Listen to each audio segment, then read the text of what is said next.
Welcome, everybody, to another episode of You Know I'm Right here on Double G Sports. Nick Durst, joined again by my co-host Joe Calabrese. And Joe, we have a very special guest today for this amazing podcast episode. We do. It's a friend of both of ours. I don't want to give anything away, but she is now one of the more well-known on-air reporters and hosts in the world of sports. Yes, and she grew up a big-time sports fan in Denver, Colorado, where some of her earliest memories were of cheering for John Elway and the Broncos, Joe Sakic and the Colorado Avalanche, the Colorado Rockies with Todd Helton and Larry Walker. She played softball in Colorado. Her love for the game continued as she went on to be an all-conference softball player and was captain of her high school dance team. After graduating from the University of Colorado at Boulder with a political science degree, she went on to become a Denver Broncos cheerleader. As an intern at Fox Sports, Rocky Mountain, and Mile High Sports Magazine, she learned about her passion for sports and broadcasting. She then went on to appear for where you might know her from on Altitude Sports Network as the host for the pre- and post-game show for the Colorado Avalanche. And now she is a host and reporter for MLB's Change Up on DAZN, and she also is a host for Boxing with Matchroom Boxing, does other boxing stuff with DAZN USA. And you also have seen her on NHL Network and MLB Network. She is Lauren Gardner. Lauren, how's it feel to hear your obituary read to you while you're alive? Guys, that was exhausting. And it makes me sound a lot cooler and more accomplished than I actually feel. But thank you. That was very flattering. Absolutely. I mean, the first question I have to ask you, Lauren, is how does it feel that most people in your life call you by your Twitter handle rather than your name? Everybody calls you LG Red. How does that feel? You know, it was kind of accidental, and it feels good because it was a nickname that I inadvertently kind of acquired. So, you know how people say, like, oh my gosh, it's so cliche or like taboo really to like invent your own nickname. But the story is I originally had a Twitter handle that was literally like just my name, my middle initial, my last name, which was then hacked. So I went to like create a new account and like everything was taken. So I'm like, okay, LG. I'm like, oh man, that's taken. Then I was like, oh, okay, well, I guess I have red hair, like LG Red. And then people just started calling me LG Red, like randomly, even when I was working for CBS Sports Network, and it just kind of caught on. So you know what? It's become kind of a brand in and of itself, and I'll take it.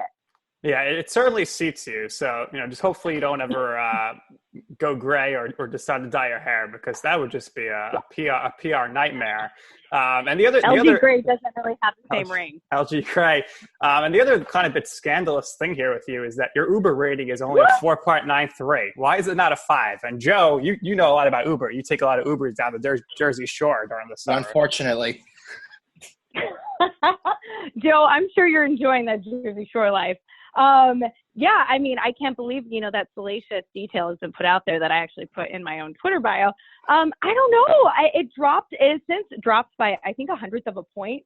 And I'm not quite sure why or which Uber driver maybe I ticked off. Hopefully it was just because I like canceled last second because another friend had, you know, ordered an Uber. But why it isn't a 5? I mean, I try and strike up conversations. I get to know people. Everything short of like exchanging phone numbers with these people. I feel like I've like done my duty. I show up on time. So the fact that I haven't been able to get it up to a 5 is really disappointing. But you know, that 5 is like that the beacon on the mountaintop for me that I'm just like striving to reach. Perhaps you striking up a conversation is what made somebody give you a 4. I don't know. Some people just do not like to talk, and that's not your personality. But you know, let's walk through your life here. This is your life, LG Red. So you're at North Glen High School, graduated class of 2003, and you decide you're going to go to college to study political science at the University of Colorado Boulder. So going into that transition there, what were your career goals during that? Were you looking to potentially go into politics? I really wanted to be a lawyer, just like my grandfather had been. He was a JAG in the Air Force, and he was a judge in the military that presided over most of Southeast Asia and Asia, really. So for me, I wanted to kind of head down that path. So I thought naturally political science was what made sense as far as, you know, the undergrad. And then I slowly kind of started like dipping my toe in, the sports industry and that water. And it was just so great, like with various internships. And obviously I grew up a sports fan. And I kind of transitioned to, I think, those aspirations. But I just maintained the whole political science trajectory just because it was going to be the quickest way to get out of college. There you go. And obviously, when you're in college, you are an ambassador for Champ Car World Series. You're doing some marketing and sales for Mile High Sports. And at this point, you're going full sports here, become a cheerleader with the Denver Broncos. What was that like, just running out there on the field each Sunday with the team and having the excitement of an NFL game day and being on the field? You guys have definitely done your homework here. I'm very impressed. Honestly, being a cheerleader with the Denver Broncos was kind of a childhood dream. I remember attending the Super Bowl parades as a child with my dad and, watching all the games and seeing that these women, that were out there representing this organization were so much more than just performers. And that's what it really turned out to be. I mean, we had lawyers and a couple pharmacists and doctors and teachers and mothers and students that were a part of this team, and it really became this sisterhood. And we put in a lot of blood, sweat, and tears. I know that sounds cliche, but if you think about it, I mean, the auditions it's a 2-week process beginning in April. And that's just the beginning. Then you're going to training camp and you're learning routines and you're practicing throughout the summer before you ever perform in front of a crowd. And I think what was the coolest part for me, aside from game day, because obviously game day was like just, the carrot at the end of the stick there. But it was also that as an organization, as a group, we contributed over 1,200 hours per season to various charities, and that's just in volunteering. And so for me, it was so cool to be a part of something so much bigger than myself and to represent a brand and an organization that was, a symbol of excellence in our community. Absolutely. And then from there, you dip your toes on the ice here. Colorado Eagles Hockey Club, rinkside reporter and television reporter, and then a reporter for Central Hockey League. So growing up, were you really big into hockey? And then how did you, this is a pretty big jump here. It seems to me like making your first on-air break here. How did you go about acquiring that role, and what do you remember from your time there? Yeah, it was interesting. Growing up, I do remember, and so this wasn't until I was about 10, but, the Colorado Avalanche came over. They were originally the Quebec Nordiques, and they came over in 96, and we're like, oh, cool, like we have an NHL team. And prior to that, we had the Grizzlies, but I don't think us as a family, as a unit, like we really paid too much attention to them. But then, the Avs came over, and they win a Stanley Cup their first year in Denver. So it was like, oh, cool, like hockey, this is great. And they were like, whoa, we love hockey. Like this sport's insane. It's amazing. We have this like perennial all-star team that was the Colorado Avalanche before, they had the lockout and all that fun stuff, and they instituted the salary cap. So for me, like I was always into hockey as like definitely more than a casual fan. And then I had my various internships with Mile High Sports magazine and Fox Sports Rocky Mountain. And I was also cheering for the NLL, which is indoor lacrosse, prior to becoming a Broncos cheerleader. So like through all these like various degrees of separation, I was able to kind of like form these relationships.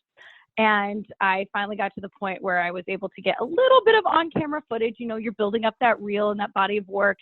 And I was asked if I wanted to do, after approaching that, because you know how this goes. You just like knock on everyone's door until you finally like beat one down. And the Colorado Eagles had a deal with Altitude, which later on was the network I went to work for.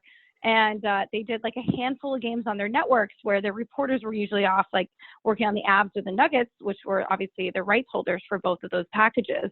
So they're like, yeah, if you want to try it out, like go for it. And they gave me this opportunity. And then I was the ringside reporter on the radio, as well as like hosting their like monthly kind of whatever show. And then I would do some of the stuff on television for them for the actual games. So it was a really interesting jump, like you said, Nick, but it was such a great experience. And before I knew it, you just kind of through osmosis, you just like catch on and you become so immersed in it that you know so much more than you even realize. And I'm sitting in the booth pre and post game, like analyzing a game and what happened. And I'm just like, did I black out? Like what just happened? But it was great because I really developed like this intricate knowledge of of the sport at, this level that, a lot of people don't necessarily have this opportunity to start at. Hey, LG, it's Joe. I'm going to chime in. I would love to hear what you have to ask, Joe. All right. So at the top of the show, Nick had mentioned that a lot of what you had grown up with, a lot of the teams in Colorado at the time were very good. You got the Avalanche who moved over, right? So you got to see great players like Patrick Waugh and Joe Sakic. The Broncos at the time were in the midst of contending. They won 2 Super Bowl championships in a row. The Rockies had a bunch of great hitters from year to year. So I want to get a little back further, right? I want to take you back to your childhood because you touched on your family before. Growing up, having an interest in watching sports, watching all of this, did you feel yourself, you came from an athletic background? Were you a little bit of a tomboy? Describe the kind of friends that you had, what kind of things you did, because growing up in Colorado, there's a lot of stuff to do over there. It's very, very different than me and Nick, who grew up here in New York. Yeah, that's a great question, Joe. I was definitely the tomboy that was always like out riding my bike with the boys, and we're trying to like see like what kind of ramps we could build, and we're playing in the snow and in the mud and the dirt. And at my mom's house we had horses, and I was like, I would literally just go out and see like how dirty I could get because it was just kind of fun. But yeah, you're always playing, like we were playing football in the backyard or baseball or whatnot. And then, I also did have a bit of a girly side at times where like I was in dance, which kind of led to being a Broncos cheerleader. But I will have to say, like, I preferred playing softball over that. Even in high school, I was captain of the dance team and the softball team, and I ended up taking a season off from dance so that I could just focus on softball. So I guess it was. And then, I mean, for me, like, this is kind of a funny anecdote, but I'll never forget watching, the Broncos with my dad. And that was just our tradition. I didn't know anything different. And I was looking at my dad, then I looked over at the TV, and then I looked back at him in the TV, and I finally looked back at him and I asked, Dad, like, why aren't you playing football? In my mind, it was this natural progression where every grown man went on to play football. So I couldn't comprehend why he wasn't out there on the field. Granted, I was very young. And I also thought you could like physically drive your car on the rings of Saturn. So if that gives you any context. But yeah, I think that's like sports was always just such like a natural part of our lives, whether we were going to sporting events, the Rockies, or I would always have to sit in right field so I can see Larry Walker because I was a lefty. Like when Ken Griffey Jr. came to town with, Seattle, I was like, we have to go watch him play. So I think that was just kind of a natural part of our family dynamic and really how like my dad and my brother and I bonded.